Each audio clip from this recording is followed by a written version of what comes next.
Dear students, গত 3 ভিডিওতে আমি এইচএস সেকেন্ড ইয়ারের লজিক অ্যান্ড ফিলোসফি বুকের ইংলিশ মিডিয়ামের ছাত্রদের জন্য ইউনিট 1-এর natural of inductive inquiry various kinds of induction এই চ্যাপ্টারের ছোট বড় সব ধরনের প্রশ্নোত্তর নিয়ে আলোচনা করেছি।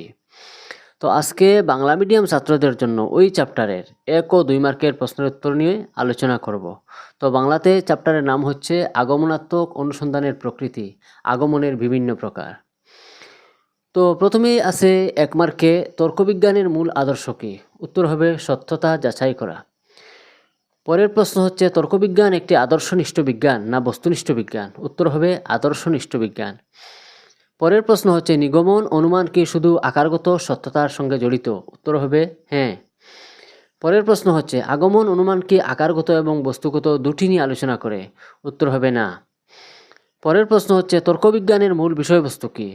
উত্তর হচ্ছে অনুমান। পরের প্রশ্ন হচ্ছে আগমনের মূল লক্ষ্য বা উদ্দেশ্য কী? উত্তর হবে একটি যথার্থ সামান্য বচন প্রতিষ্ঠা করা। পরের প্রশ্ন হচ্ছে আগমনের মূল লক্ষণ কী? উত্তর হবে আগমনাত্মক ঝাঁপ। পরের প্রশ্ন হচ্ছে কোন আগমনের প্রকারে আগমনাত্মক ঝাঁপ নেই? উত্তর হবে পূর্ণ আগমন। পরের প্রশ্ন হচ্ছে বৈজ্ঞানিক আগমন কোন প্রকারের বচন প্রতিষ্ঠা করে? উত্তর হবে যথার্থ সামান্য বচন প্রতিষ্ঠা করে। পরের প্রশ্ন হচ্ছে আগমনে জ্ঞাত বিষয় থেকে অজ্ঞাত বিষয়ে যাওয়ার গতিকে কী বলে? উত্তর হবে আগমনাত্মক ঝাঁপ বলে।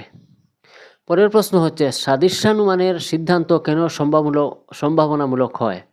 উত্তর হবে কারণ তার ভিত্তি হলো অপূর্ণ সাদৃশ্য। তো এখন 2 মার্কের কিছু প্রশ্নের উত্তর নিয়ে আলোচনা করব। তো প্রথমেই আছে সত্যতা কয় প্রকার এবং কী কী? উত্তর হবে সত্যতা 2 প্রকার। 1 নম্বরে হচ্ছে বস্তুগত সত্যতা আর 2 নম্বর হচ্ছে আকারগত সত্যতা। পরের প্রশ্ন হচ্ছে নিগমন বা অবরূহ অনুমান কাকে বলে? উদাহরণ সহ লিখো। উত্তর হবে যে অনুমানে সিদ্ধান্তটি আশ্রয় বাক্য থেকে ব্যাপক হতে পারে না তাকে নিগমন বাক্য বলে। উদাহরণ সকল মানুষ হয় মরণশীল, রাম হয় মানুষ তাই রাম হয় মরণশীল। পরের প্রশ্ন হচ্ছে আগমন বা আরোহ অনুমান কাকে বলে? উদাহরণ সহ লিখো।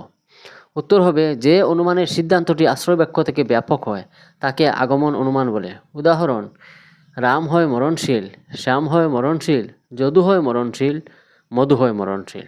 অতএব সকল মানুষ হয় মরণশীল। পরের প্রশ্ন হচ্ছে আগমন কেন প্রয়োজনীয়? উত্তর হবে যুক্তির বাস্তব সত্যতার জন্য আগমন অনুমানের প্রয়োজন। নিগমন অনুমান আমাদের কেবল আকারগত সত্যতা দেয়, কিন্তু তর্কবিজ্ঞানের লক্ষ্য অর্ধ সত্যতা নয়, পূর্ণ সত্যতা। তাই তর্কবিজ্ঞান আকারগত এবং বস্তুগত উভয় প্রকার সত্যতার সঙ্গে জড়িত, আর অনুমানের বাস্তব সত্যতার প্রতিষ্ঠা করার জন্য আগমন অনুমানের প্রয়োজন। পরের প্রশ্ন হচ্ছে বিশ্লেষক বা শাব্দিক বচন কাকে বলে? উত্তর হবে একটি বিশ্লেষক বা শাব্দিক বচনে বিধেয় পদটি উদ্দেশ্য পদের সমগ্র লক্ষণার্থ বা আংশিক লক্ষণার্থ প্রকাশ করে। যেমন সকল মানুষ হয় বুদ্ধিবৃত্তি সম্পন্ন জীব। পরের প্রশ্ন হচ্ছে সংশ্লেষক বা যথার্থ বচন কাকে বলে?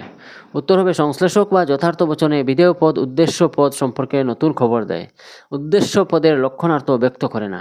যেমন সকল মানুষ হয় মরণশীল। পরের প্রশ্ন হচ্ছে আগমন অনুমান কয় প্রকার ও কী? উত্তর হবে আগমন অনুমান 2 প্রকারের হয়, যথা 1 নম্বরে হচ্ছে প্রকৃত আগমন আর 2 নম্বরে হচ্ছে তথাকথিত আগমন। পরের প্রশ্ন হচ্ছে প্রকৃত আগমন কয় প্রকার ও কী? উত্তর হবে প্রকৃত আগমন 3 প্রকারের হয়, যথা 1 নম্বরে বৈজ্ঞানিক আগমন, 2 নম্বরে আছে অবৈজ্ঞানিক আগমন আর 3 নম্বর হলো সাদৃশ্যানুমান। পরের প্রশ্ন হচ্ছে তথাকথিত আগমন কয় প্রকার ও কী?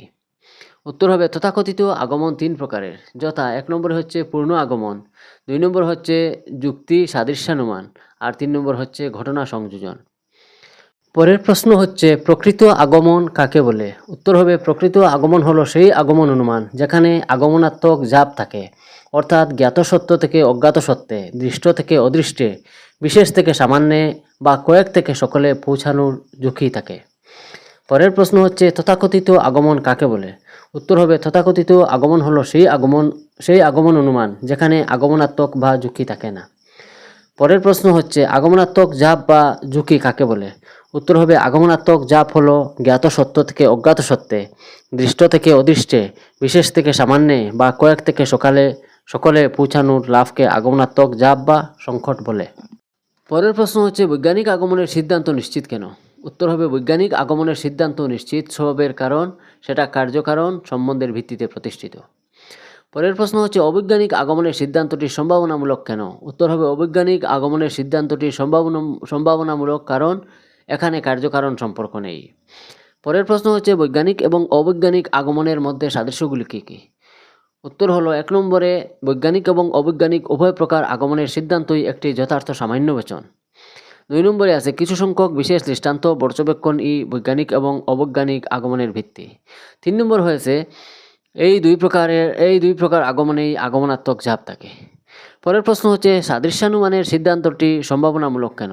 উত্তর হবে সাদৃশ্যানুমানের সিদ্ধান্তটি সম্ভাবনামূলক কারণ এখানে কার্যকারণ সম্পর্ক নেই। পরের প্রশ্ন হচ্ছে জে.এস. মিলের মতে সাদৃশ্যানুমানের সংজ্ঞাটি দাও। উত্তর হলো জে.এস. মিলের মতে সাদৃশ্যানুমান হলো দুটি জিনিসের পরস্পরের সঙ্গে এক বা একাধিক বিষয়ে সাদৃশ্য আছে, এদের একটির ক্ষেত্রে কোনো বচন সত্য হলে অপরটির ক্ষেত্রেও তা সত্য হবে।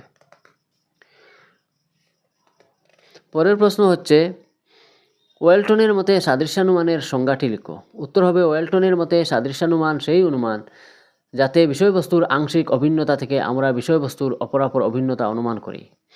পরের প্রশ্ন হচ্ছে কার্ভেত রিডের মতে সাদৃশ্যানুমানের সংজ্ঞা দাও। উত্তর হবে কার্ভেত রিডের মতে সাদৃশ্যানুমান হলো এক ধরনের সম্ভাব্য অনুমান যার ভিত্তি অপূর্ণ সাদৃশ্য। এই অপূর্ণ সাদৃশ্য থাকে অতুলনীয় বিষয়গুলি এবং অনুমানের বিষয়বস্তুর মধ্যে।